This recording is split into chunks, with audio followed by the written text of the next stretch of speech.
When I cut off the truck as we merged onto the highway, it was entirely unintentional, even if I was too busy searching for my favorite artist's newest single on my phone. The driver of the pickup truck, an older man from what I could make out in the rearview mirror, didn't take it quite as lightly as I did. His tires screeched and he laid on his horn, startling me back into focus. I felt a wave of irritation wash over me as I silently noted that the man could have just beeped his horn once as a warning, but the irritation began to dissipate. The pickup truck not only kept honking, but pulled up right behind my car, its front bumper nearly kissing my rear as its driver began to flash their high beams on and off quickly like a strobe light.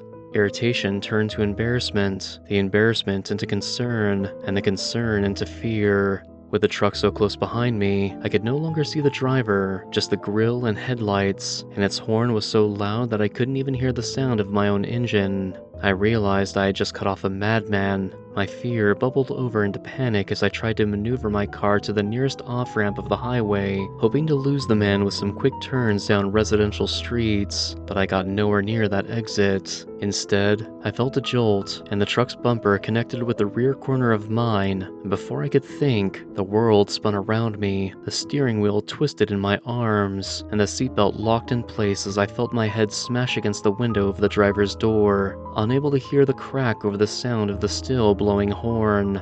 I blinked a few times and realized my car had come to a stop, though I wasn't sure when. I saw smoke and didn't know if my car was on fire or if it was just dust kicked up when I was spun off the highway and into the median. But I jumped out of my car, the fear of potentially burning to death causing me to ignore the painful bruising the seatbelt had left me with.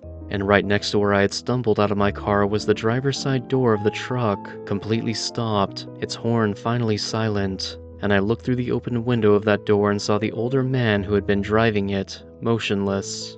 I edged forward, the adrenaline coursing through my veins prompting me onward, until I had nearly poked my head through the window. The man was dead.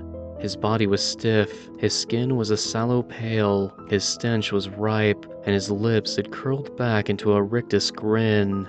The man had obviously been dead for hours, if not days, but one hand still held onto the steering wheel, and the other was right next to the horn.